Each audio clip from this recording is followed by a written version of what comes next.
Oke, selamat sore semuanya. Perkenalkan, nama Koko Daniel Tejakusuma. Jadi pada hari ini, tanggal 23 Maret, Koko mau ngajarin kalian materi AD2 terkait corporation, namun corporationnya yang bagian UTS saja. Namun hari ini Koko minta maaf karena Koko ada urusan. Jadi Koko nggak bisa ngajarinnya menggunakan Meet Now ya. Namun kita akan belajar menggunakan recording aja. Oke. Nah, pembahasan kita hari ini ada 3 bagian ya. Ada satu pembahasan sedikit tentang teorinya. Lalu nanti kita akan lanjut dengan pembahasan soal yang tipe dosen, dan ketiga itu pembahasan soal dari tipe lab, tipe asisten dosen. Nah, kita langsung mulai aja ke bagian nomor 1, yaitu pembahasan teori terlebih dahulu tentang corporation. Corporate form of organization. Apa sih corporation itu? Corporation adalah sebuah entitas yang terpisah dan distinct dari pemiliknya. Kalau diklasifikasikan berdasarkan fungsi, ada yang untuk menghasilkan laba dan tidak menghasilkan laba, for profit and not for profit. Kalau berdasarkan kepemilikannya ada 2, yaitu publicly held atau dimiliki secara luas masyarakat, atau privately held atau dimiliki oleh beberapa orang saja. Contohnya kalau publicly held itu ada Toyota dan privately held ada Cargill. Karakteristik dari corporation. Di sini ada beberapa, ada separate legal existence, limited liability of shareholders, transferable ownership rights, ability to acquire capital, dan lain-lain. Separate legal existence yaitu corporation bertindak atas namanya sendiri daripada atas nama shareholders. Limited liability, jadi kita memiliki kewajiban hanya sebatas uang yang kita setorkan. Transferable ownership rights itu sifatnya kalau corporation kan dalam saham ya, dan saham itu dapat ditukar kepemilikannya. Selanjutnya tentang shareholder rights atau rights-nya milik pemilik saham. Jadi kalau pemilik saham itu bisa memvote dalam election of board of directors at annual meeting and vote on actions that require shareholders approval. Jadi dia itu dalam RUPS ya, kalau bahasa Indonesianya rapat umum pemegang saham, yang biasanya tahunan itu, dia memiliki hak suara dalam election kepemilikan. Misalnya ada board of director, direktur gitu, mau milih direktur baru, dia punya suara. Dia juga bisa share the corporate earnings through receipt of dividends. Jadi kalau pemegang saham itu mendapatkan untungnya atau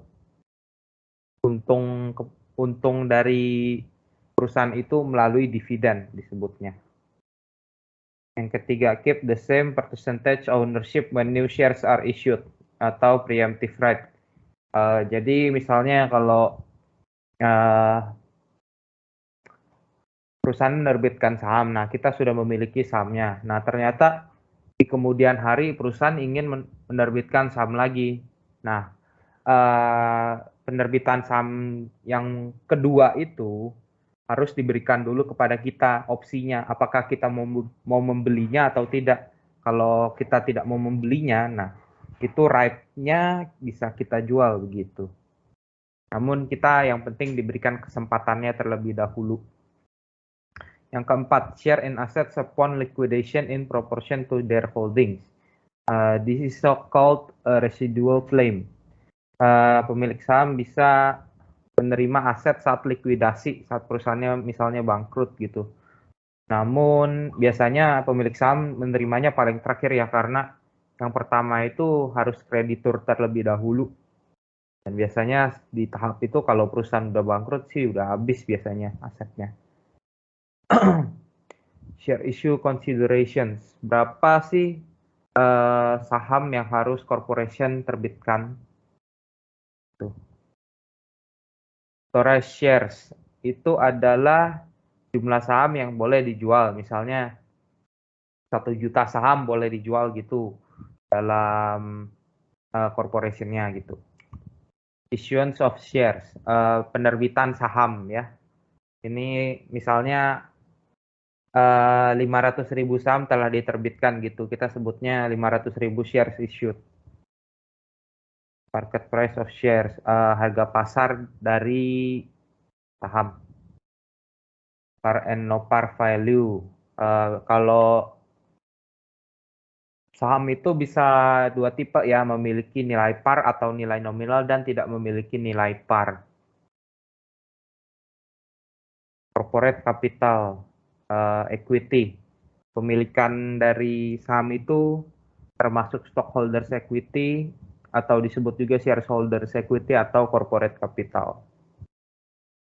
Termasuk share capital dan retained earning-nya. Oke, share capital itu uang yang disetorkan oleh shareholder ya. Dan earning adalah kepemilikan atau keuntungan dari perusahaan dari tahun ke tahun yang disimpan oleh perusahaan dan tidak dibagikan biasanya untuk future use atau penggunaan di masa depan. Ini. Oke, sekian presentasi dari saya tentang teorinya. Sekarang kita lanjut ke pembahasan soalnya, soal dosen.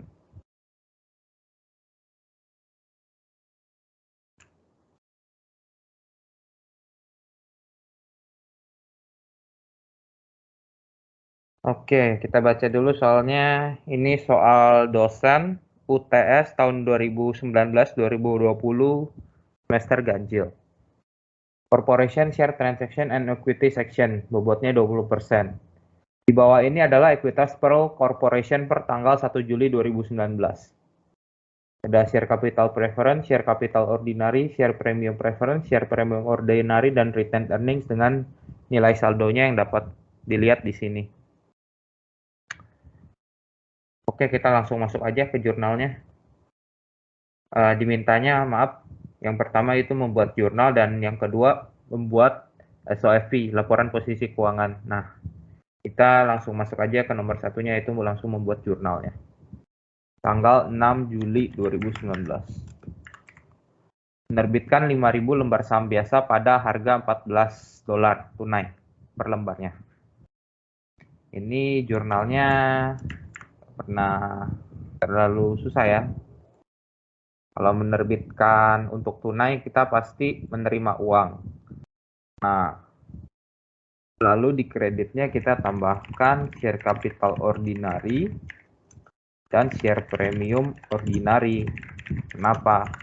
Karena di sini harga parnya 10 ya, dan kita terbitkan di harga 14. Nah, kita menerima keuntungan sebesar 4 gitu per lembar sahamnya. Nah, keuntungan ini kita masukin ke akun yang namanya share premium ordinary begitu. Oke, 5.000 dikali 14, 5.000 dikali 10, 5.000 dikali 4. Gini ya jurnalnya, kalau penerbitan saham harusnya nggak banyak-banyak beda banget. Kecuali ada soal yang menjebak gitu, misalnya diterbitkannya harga 8. Nah, share premium ordinary ini harus ditukar ke debit begitu. Atau kalau akun share premium ordinary tidak ada nilainya, bisa menggunakan retained earning. Lanjut ke transaksi tanggal 7 Juli.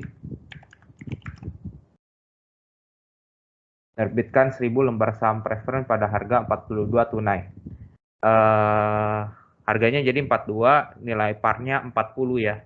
Kita masih mengalami keuntungan sebesar 2. Nah, ini masuknya ke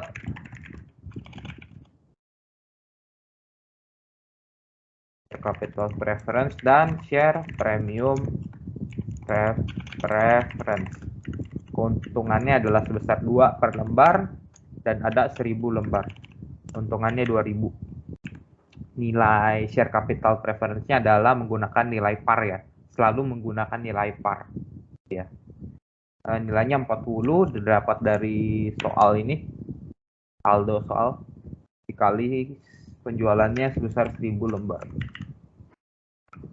Total cash yang kita terima 42.000. Oke. 8 Agustus. Beli 8.000 lembar saham treasury pada harga 15 tunai. Kalau mau beli, jurnalnya nggak pernah beda. Kita selalu menggunakan cost method ya, yaitu treasury share pada cash. Kalau mau beli, jurnalnya selalu pasti ini. Kita membelinya 8.000 lembar dikali harganya $15 tunai per lembar. Kita langsung kali aja ya, 8.000 kali 15 hasilnya 120.000. Lanjut ke jurnal tanggal 9 September. Membeli sebidang tanah dengan menerbitkan 10.000 lembar saham biasa pada saat harga pasar saham sebesar 16 per lembar. Oke, jadi kalau di tanggal 6 Juli kita menerbitkan saham untuk uang, di tanggal 9 Agustus kita menerbitkan saham untuk tanah. Oke. Jurnalnya nggak terlalu beda, yang sama 6 Juli. Perbedaannya cash, tinggal kita ganti land aja. Jadi jurnalnya land di debit pada share capital ordinary dan share premium ordinary. Nilainya adalah untuk landnya 16 dikali 10.000 karena pada saat harga pasar karena pada saat itu harga pasar saham sebesar 16 per lembar gitu. Nilai parnya 10, maka kita kalikan 10 dikali jumlah lembarnya 10.000 dan keuntungannya. Untungannya di sini sama caranya, harga pasarnya kita kurangi dengan par value. Di sini 16 per lembar. Harga parnya 10, 16 kita kurangi 10 per lembarnya kita untung $6. Kita kalikan 10.000 lembar saham biasa yang kita terbitkan dapat 60.000. Lanjut ke 10 Oktober.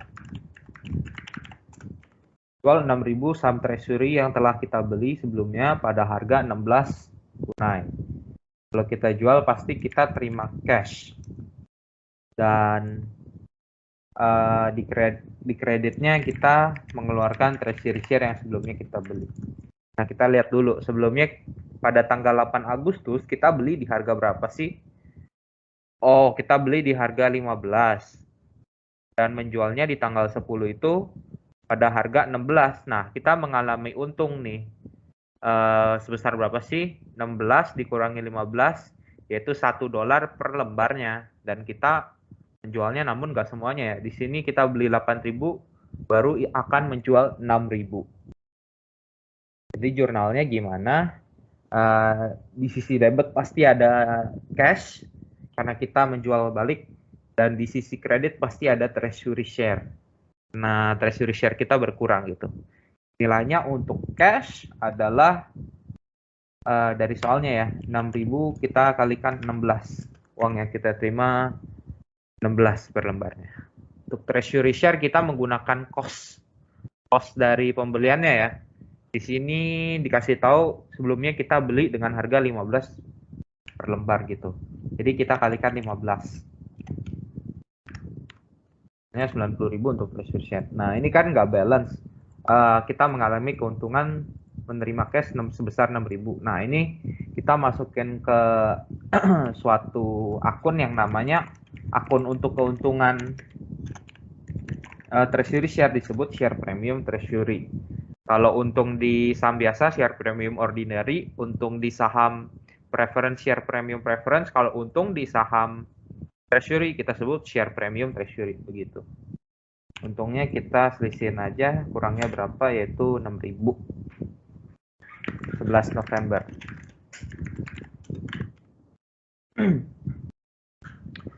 Menerbitkan 15.000 lembar saham biasa pada harga $15 tunai. Nah, kalian harusnya udah jago ya kalau transaksi tanggal 11 November ini. Karena jurnalnya sama aja seperti transaksi tanggal 6 Juli gitu. Kalau gini pasti nggak pernah berbeda. Soalnya cukup mudah bisa dihafalkan. Untuk cashnya 15.000 lembar saham bisa kita kalikan dengan uang yang kita dapat yaitu $15 per lembarnya. Yaitu 225.000. Untuk share capital adalah sebesar nilai parnya yaitu 10. Kita kalikan jumlah saham yang kita terbitkan 15.000. Sisanya share premium ordinary didapatkan dari keuntungannya, yaitu $15. Harga penerbitannya kita kurangi par value-nya 10, yaitu untung 5 per lembar. Kita kalikan jumlah penerbitannya 15.000, 75.000. Oke, lanjut. Transaksi tanggal 12 Desember. Menjual 2.000 lembar saham treasury yang tersisa pada harga $10 tunai per lembarnya. Ini yang kita beli pada tanggal 8 Agustus ya. Kan kita udah jual 6.000 nih. Nah, sisanya tinggal 2.000. Nah, yang 2.000 ini juga mau kita jual begitu. Jurnalnya biasa, pasti di debit ada cash, di kredit ada treasury share. Untuk penjualan, jurnalnya pasti ada dua ini. Nah, bisa ada tambahannya, tapi nanti ada share premium treasury atau retained earning. Jual 2.000 lembar saham pada harga 10 ya. Jadi kita uang cash yang kita terima adalah 2.000 lembar saham, kita kalikan uangnya 10. Jadi 20.000 uang yang kita terima. Maaf. Treasury share-nya sebelumnya kita beli pada harga 15. Maka kita kalikan aja 2.000 lembar saham, kita kalikan harga pembeliannya 15. 30.000. Kalau kita lihat, kita ada rugi sebesar 10.000 nih. Nah, kalau rugi, kita masukinnya ke yang sebelumnya yang kita untung. Nah, yang untungnya kita kurangin itu. Yang namanya akun share premium treasury. Ini kita sebelumnya udah untung 6.000. Maka kita masukkan aja 6.000. Kalau di jurnal saldo ini ada share premium treasury, kalian bisa masukin, tambahin yang dibutuhkan. Nah, di sini kan masih belum balance nih. Namun kita udah nggak ada saldo share premium treasury, kita masukin kemana nih? Nah, maka sisanya bisa kita masukin ke retained earnings ini. Jumlahnya adalah 30.000, kita kurangi 20.000, kita kurangi 6.000. 4.000. Jadi kenapa sih nggak langsung kita masukin aja ke share premium treasury? Soalnya sebelumnya saldo share premium treasury kita nggak ada ya. Kita cuma punya share premium treasury di kredit sebesar 6.000. Dan nggak ada transaksi yang lain yang menambah share premium treasury. Atau di saldo soalnya juga nggak ada gitu share premium treasury. Kalau di sini ada saldo soalnya, misalnya share premium treasury 20.000, maka kita bisa gunakan aja saldo itu, kita masukin, kita kurangin ke kerugian di sini gitu. Tapi karena di sini nggak ada, maka kita harus masukin ke retained earning. Oke, jurnal tanggal terakhir yaitu 31 Desember 2019. Catat laba bersih semester kedua tahun 2019 besar 184.000. Kalau untung itu jurnalnya namanya income summary pada retained earnings. Kalau rugi itu dibalik aja, retained earnings yang didapat, income summary yang dikredit. Nilainya dapat dari soal 184.000. Oke deh, yang nomor 1 untuk jurnal transaksi selesai. Kita lanjut ya ke SOFP-nya. Di sini kita masukin aja dulu ada share capital preference, share capital ordinary, share premium preference, share premium ordinary, sama retained earnings. Nah, nilainya kita dapat dari mana sih? Ini 5 akun ini sebenarnya akunnya bisa tambah ya. Namun di sini kayaknya Kalau saya lihat cuma ini aja ya akunnya yang ada. Nah, caranya itu untuk mendapatkan nilainya adalah kita lihat dulu dari saldo, nilai saldo, kita tambahkan dengan jurnal transaksi yang ada gitu untuk setiap akunnya. Nah, kita mulai dulu aja dari share capital preference. Di saldonya adalah nilainya 160.000. Kita lihat dari jurnal transaksi yang menambah nilai share capital preference itu jurnalnya ada berapa sih? Coba kita lihat. Oh, ini kita lihat di tanggal 7 bulan Juli, share capital preference-nya bertambah sebesar 40.000 gitu. Kita lihat lagi ada nggak yang menambah share capital preference. Oh, ternyata udah nggak ada ya. Maka kita langsung jumlahin aja hasilnya 200.000.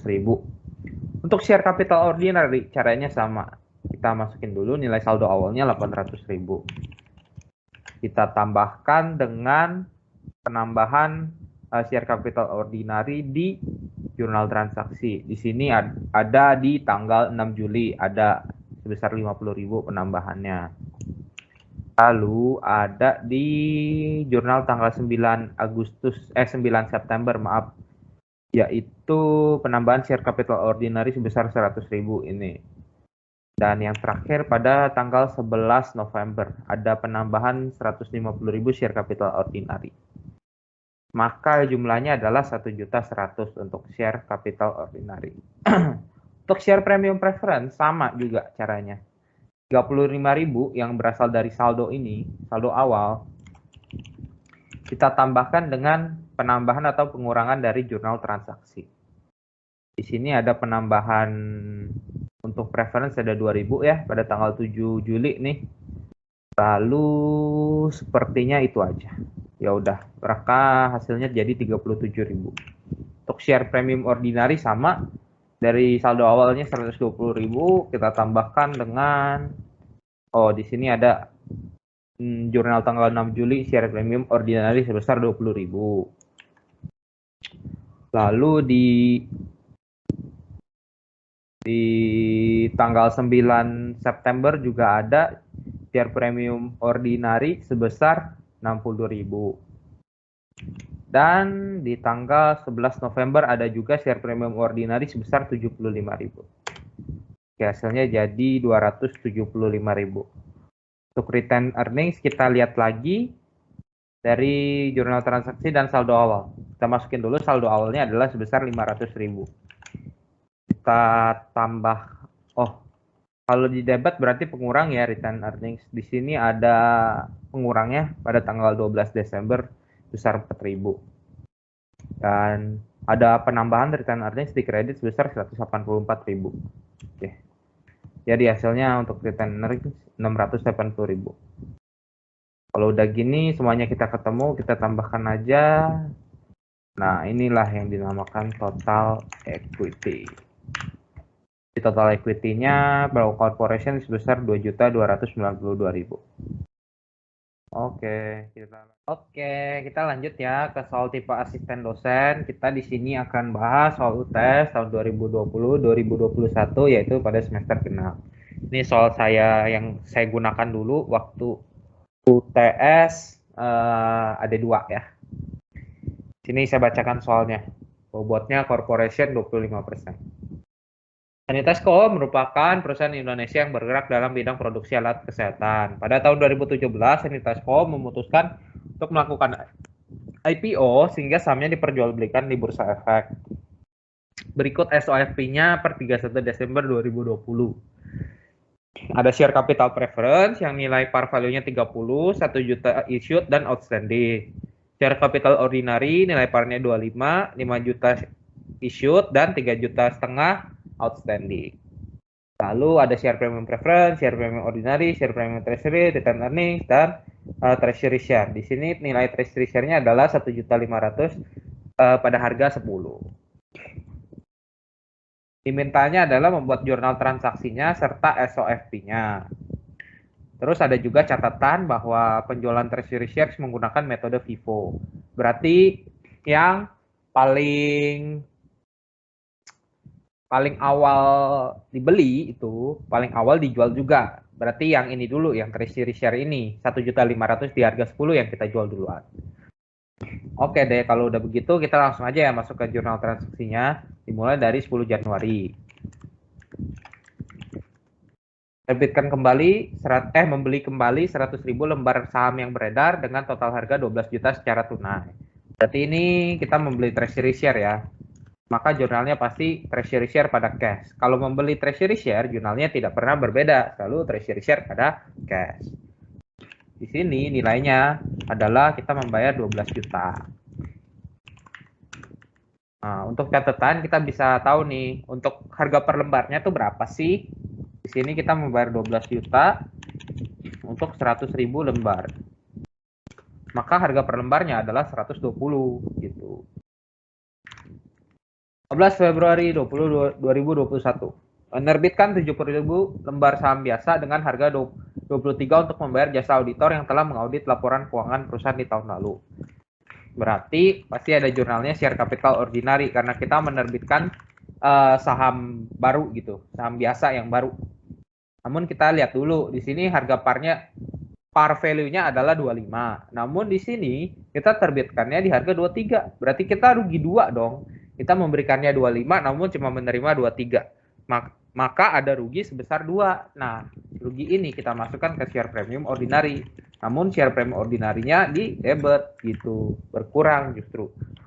Sisanya kita masukkan ke akun yang kita terima. Apa sih? Karena kalau di sini tulisannya tunai ya kita tulis cash. Kalau di sini bangunan kita tulis building gitu. Namun di sini kan disebutnya untuk membayar jasa auditor. Jasa auditor ini jurnalnya adalah namanya organizational expense begitu. Jumlahnya $23 kita kalikan 70.000 lembar saham biasa. Untuk share capital ordinary kita selalu kalikan dengan nilai par value.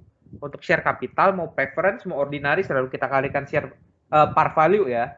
Di sini par value-nya 25 kita kalikan dengan 70.000 lembar saham biasa.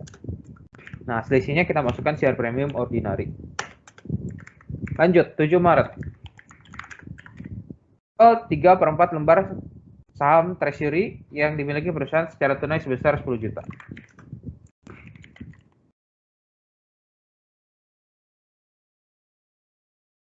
Di sini kita harus tahu dulu treasury share yang kita miliki itu berapa sih?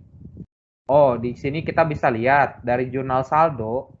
Dari saldo awal itu ada treasury share 1.500.000 di harga 10 gitu. Kita tulis dulu 1.500.000 di harga 10. Dan ada tambahan lagi pada 10 Januari ini 100.000 lembar saham pada harga 120. Berarti total yang kita miliki adalah 1.600.000 nih. Dan kita mau jual 3/4-nya. 3/4-nya itu berapa sih? 3/4 dari 1.600.000. Oh, 1.200.000 gitu yang kita jual. Oke, kita masukkan aja nih. 1.200.000 kita kalikan. Karena menggunakan metode FIFO, dari yang paling atas gitu jualnya. Yang kita beli awal terlebih dahulu, yang kita beli awalnya itu pakai harga 10 per lembarnya. Maka kita kalikan 10 gitu. Jadi ketemunya 12 juta. Namun cash yang kita terima cuma 10 juta. Maka ada rugi dong. Nah, rugi ini kita masukkan ke return earnings atau share premium treasury.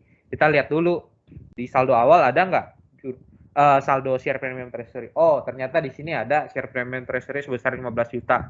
Maka kalau selisihnya kita lihat di sini sebesar 2 juta, kita bisa menutup gitu untuk share premiumnya. Kalau di sini share premium treasury-nya cuma 1,5 juta, sisanya kita masukin ke return earnings gitu. Lanjut, 20 April.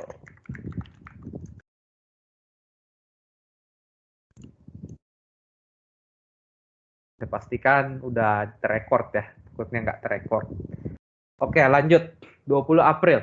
Membayar gaji pegawai sebesar 1 juta dengan menerbitkan 30.000 lembar saham biasa. Oke. Bayar gaji pegawai itu jurnalnya salaries and wages expense ya. Lalu membayarnya dengan saham, maka pasti ada share capital ordinary. Di sini membayar gaji pegawainya sebesar 1 juta. Oh, maaf. Share capital ordinarinya selalu kita kalikan nilai par. Nilai par di sini adalah 25 untuk lembar saham biasa. Kita kalikan jumlah penerbitannya 30.000. Wah, masih ada selisih nih, 250.000. Nah, kita masukkan kemana sih? Karena di sini untung, kita masukkan ke share premium ordinary di sisi kredit gitu. Kalau rugi, kita masukkannya di sisi debit. Oke, ini contoh yang untung. Nah, di tanggal 19, lanjut ke 19 Mei 2021. Menerbitkan saham istimewa sebanyak 50.000 lembar dengan harga 32 secara tunai. Harga 32 ini lebih dari nilai par atau kurang dari nilai par sih? Kita lihat dulu. Oh, nilai par capital preference itu 30. Namun kita terbitkannya dengan harga 32. Berarti kita untung dong. Nah, maka kita tulis, kita di sini terbitkannya untuk uang, berarti cash pada share capital or preference pada share premium preference. Karena kita untung, preference share premiumnya itu ada di kredit. Jumlah cashnya adalah 32 per lembar, kita kalikan 50.000. Untuk share capitalnya adalah nilai parnya ya. 30 kita kalikan 50.000 lembar. Selisihnya dapatkan untung sebesar 100.000. Lanjut ke 4 unit. Terbitkan saham biasa sebanyak 25.500 lembar, di mana atas transaksi ini perusahaan mengalami kerugian. Oh, di sini jadi mengalami rugi ya. Kalau di transaksi tanggal 20 itu kita mengalami untung, 20 April, di 3 Juli ini kita justru mengalami kerugian. Jurnalnya nggak terlalu berbeda, namun yang jurnal akun keuntungan yaitu share premium ordinary kita debitkan saja, kan saldo normalnya sebenarnya di kredit ya. Pada share capital ordinary, share capital ordinary selalu pakai nilai par yaitu 25 dikalikan 25.500. Share premium ordinary-nya kita rugi sebesar 55.000. Nah, selisihnya kita masukkan ke cash. Jadi kita terima uang sebesar 582.500. Lanjut ke transaksi tanggal 3 Juli.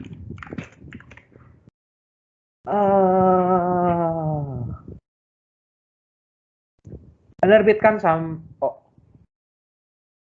Oh maaf, ini transaksi yang tanggal 3 Juli. Maaf, saya kebalik lihatnya.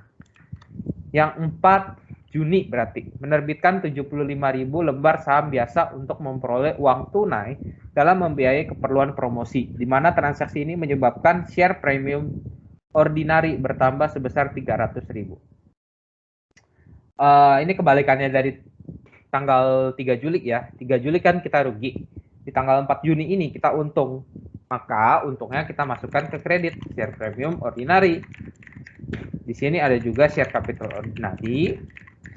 Dan di sisi debitnya, di sini dalam kasus ini kita memperoleh uang tunai ya. Walaupun ada tulisannya untuk membiayai keperluan promosi. Namun di sini kita menerima uang dulu gitu. Uangnya nanti yang kita ganti sebagai promosi gitu. Kalau di sini dia nggak tulis uang tunai, langsung tulis untuk membiayai keperluan promosi, kita bisa masukkan sebagai advertising expense. Namun di sini kita menerima uang, maka kita masukkan aja ke cash. Oke. Nilai cash-nya, di sini kita cari dulu share capital ordinary-nya ya. Share capital ordinary menggunakan nilai par sebesar 25, kita kalikan jumlah penerbitannya 75.000. Nah, di sini tuh kita mengalami keuntungan dari jurnalnya sebesar 300.000, maka uang cash yang kita terima adalah 2.175.000 begitu. Lanjut, 24 Agustus. Jual treasury share sebanyak 320.000 lembar secara tunai dengan total harga 5 juta. Berarti cash yang kita terima adalah 5 juta. Kalau penjualan pasti ada dua akun ini, yaitu cash di debit dan treasury share di kredit. Penjualan treasury share gitu. Nilai treasury share yang kita jual, kita harus cari tahu dulu nilai treasury share yang tersisa yang kita miliki itu berapa sih? Di tanggal 7 Maret ya, kan kita udah jual sebesar 1.200.000 lembar. berarti sisanya pasti tinggal 400.000 lembar dong. 400.000 lembar ini terdiri dari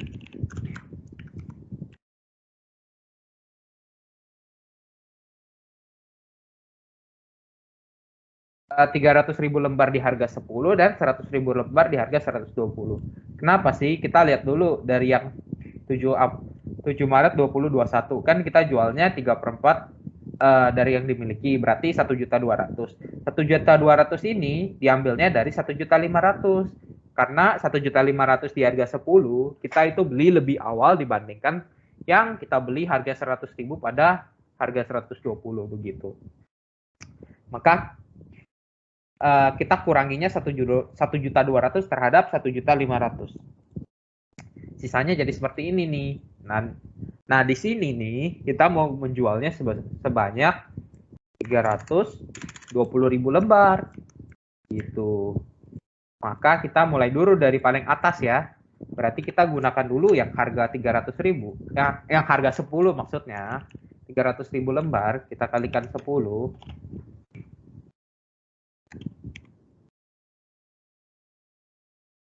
Tambahkan nilai treasury-nya yang dari 100.000 ini, yaitu 20.000 ya yang kita perlukan. Kita kalikan 120.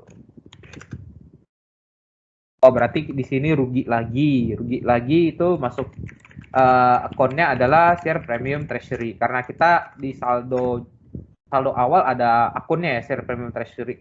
Kalau nggak ada atau tidak cukup gitu bisa dimasukkan ke return earning. Selisihnya 400.000 ruginya. Lanjut 28 September 2021. Menerbitkan 22.000 lembar saham istimewa dengan harga 31 untuk memperoleh cash. Berarti di debitnya cash, di kreditnya pasti ada share capital preference. Kita lihat dulu nih di sini rugi apa untung. Harga parnya 30, di sini kita terbitkannya pada harga 31. Berarti kita untung dong sebesar 1. Nah, kalau untung, berarti account-nya di kreditnya ada share premium ordinary. Cashnya sebesar 31, kita kalikan 22.000 lembar. Share capital preference-nya adalah 30, nilai par-nya kita kalikan 22.000 lembar yang kita terbitkan. Dan selisihnya share premium ordinary, untungnya sebesar 22.000. Begitu. Lanjut ke 13 Oktober.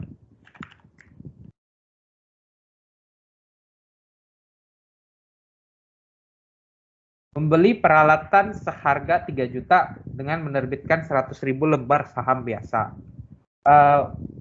Peralatan itu equipment ya. Kita membeli equipment gitu, tapi pakai saham biasa. Saham biasa berarti ada share capital ordinary. Nah, kita lihat dulu nih. Kita hitung dulu di sini untung apa rugi nih. Equipment-nya nilainya 3 juta.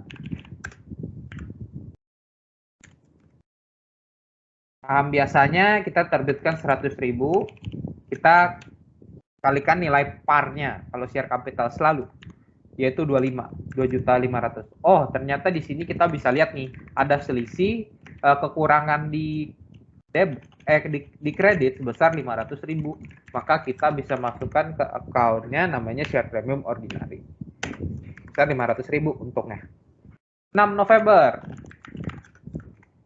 Membeli kembali saham biasa perusahaan yang beredar di pasar seharga $12 per lembarnya secara tunai, di mana transaksi ini menyebabkan jumlah treasury share perusahaan menjadi 200.000 lembar. Sebelumnya, kita lihat dulu treasury share yang kita miliki itu sisa berapa sih? Pada tanggal 24 Agustus ya, kita bisa lihat bahwa yang kita miliki itu adalah 400.000 lembar. Namun di sini udah dijual lagi sebesar 320.000 lembar. 400.000 kita kurangi 320.000, sisanya berarti 80.000.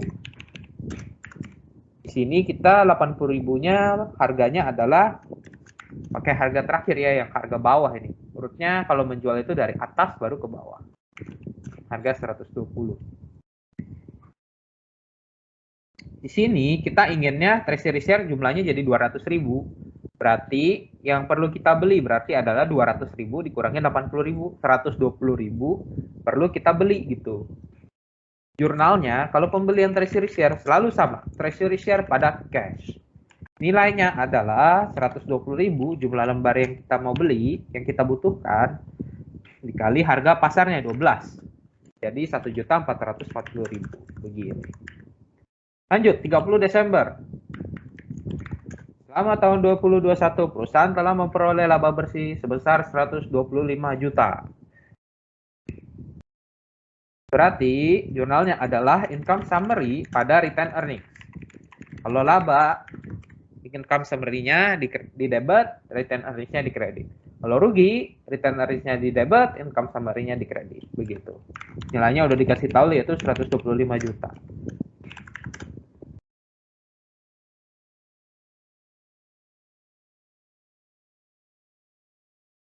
Oke, kita lanjut ya ke SOFP-nya. SOFP, kalau yang ini judul seperti ini sebenarnya nggak usah dibuat ya kalau general jurnal begini. Tapi kalau SOFP harus. Gitu. Judulnya adalah Sanitize Corp. Statement of Financial Position Partial Desember 31, 2021 in USD atau dolar. Dolar tandanya ini. Oke. Ini parsialnya bagian equity.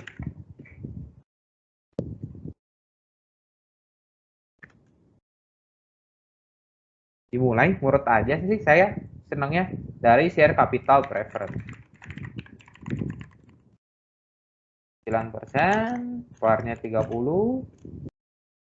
Ini saya nulisnya lengkap ya. Tapi kalau di ujian gitu kalau nggak sempet ya. Tahun lalu sih saya nggak lengkap ya nulisnya. Mungkin tanya ke asdos masing-masing aja gitu. Apalagi panjang gini gitu. Harus tulis di kertas lumayan makan waktu. Kita cari dulu nilainya. Kalau authorized nggak pernah berubah ya.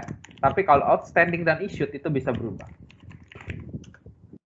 Di sini kita belum bisa tahu issued sama outstandingnya karena kita harus cari tahu dulu nilai ininya tuh berapa sih, nilai saldonya.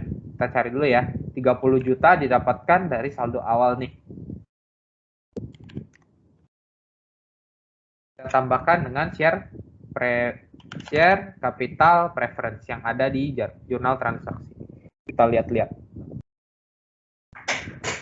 Oh, ternyata ada penambahan nih di tanggal 19 Mei.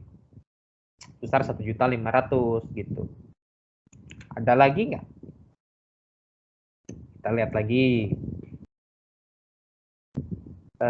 Di sini di 28 September ya. Di sini ada nih sebesar 660.000.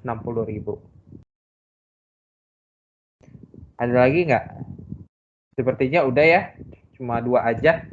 Oke, maka kita tambahkan hasilnya 32.160.000. By the way, kalau di sini kalian lihat saya salah ya.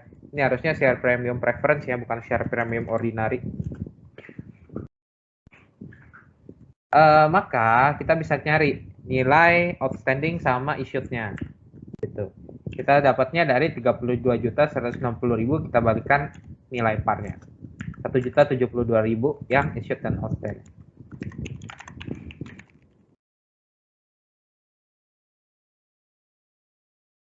Nah, begini deh. Lanjut. Share capital ordinary. 25 par value. 1.500 R authorized. Outstanding sama issued-nya kita belum bisa tahu. Kita harus cari saldonya dulu. Di sini saldonya 125 juta dari saldo awalnya. Yang ini kita tambahkan dengan jurnal transaksinya ada berapa aja sih? Share capital ordinary ya. Di sini tanggal 15 Februari ada 1.750.000. Lalu ada di ini ada 4 Juni 1.875.000. Di 3 Juli juga ada 637.500. Lalu ada satu lagi nih. Di 13 Oktober ada 2.500.000 kita tambahkan lagi. Oke deh, hasilnya adalah 131.762.500. Berarti yang issued-nya adalah kita bagikan 25. 5.270.500 lembar.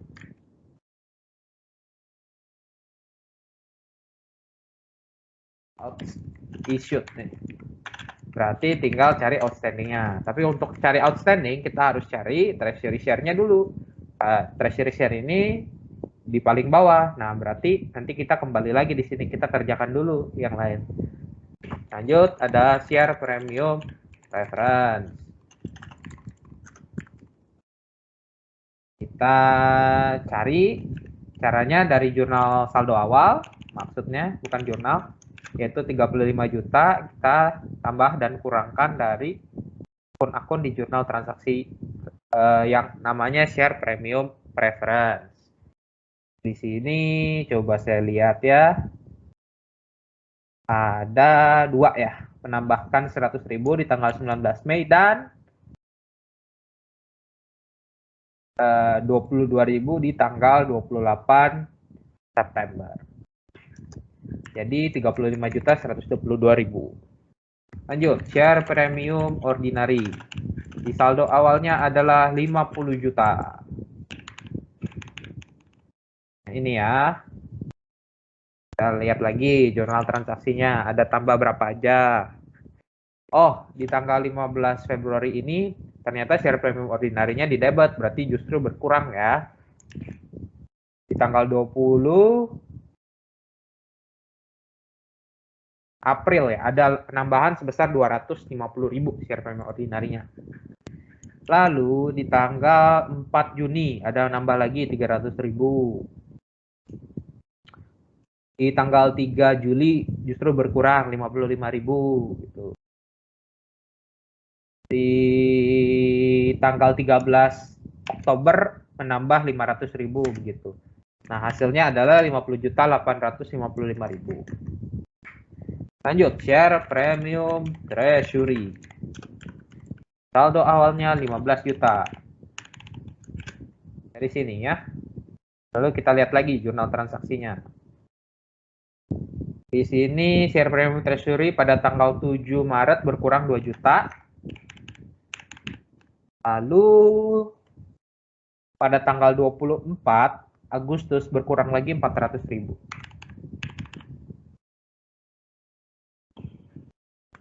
Maka nilainya menjadi 12.600. Lanjut, retain earnings. Earnings saldo awalnya 300 juta. Kita tambahkan di sini ada penambahan 125 juta ya. Retain earningnya. Jadi 425 juta. Nah, kita cari less treasury shares. Jadi ada berapa sih harga treasury share? Yang ada dua ya. Jadi kalau kita lihat ada yang 80.000 shares. Harganya 120 dan ada yang harganya yang 120.000 lembar harga 12. Yang 80.000 ini sisa dari transaksi tanggal 1 Januari. 120.000 itu kita dapatkan dari transaksi tanggal 6 November begitu. Kita kalikan aja, tapi ini treasury share pengurang ya. 80.000 kita kalikan 120.000. Oh 120.000, maaf 120 harganya. 9.600. Satu lagi 120.000 kita kalikan harganya 12. 1.440.000. Nah, berarti kita bisa tahu dong 200.000 adalah treasury share gitu yang kita miliki. Berarti di sini share capital ordinary cara mencari outstandingnya adalah jumlah issued dikurangi treasury share-nya. Di sini treasury share-nya 200.000. Maka sisanya menjadi 5.070.500 outstanding.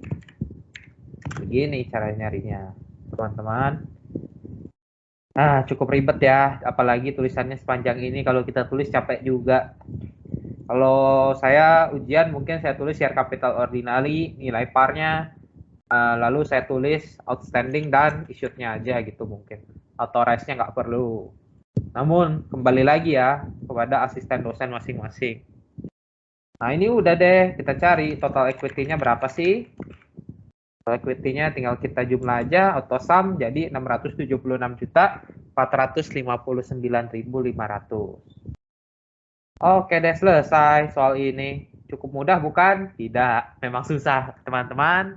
Ya tapi dengan banyak belajar saya yakin teman-teman pasti bisa semualah. Saya harapkan. Tekunlah mengerjakan soal gitu, beli soal pelangi gitu. Ya udah sekian pertemuan hari ini teman-teman. Kalau ada pertanyaan nanti boleh nanya lewat Meet. Namun mungkin saya jawabnya agak telat ya, soalnya pada jam Meet itu saya ada urusan ya. Maaf teman-teman sekali lagi karena saya ngajarnya nggak bisa pakai Meet hari ini, bisanya pakai recording. Ya udah daripada lama-lama lagi. Sekian pertemuannya 200.000 jadi 5.100.500 begini. Oke deh. Berarti total equity-nya yang tadi salah ya. Kita coba tambahkan lagi. Jadi 677.209.500. Oke teman-teman sekian. Makasih.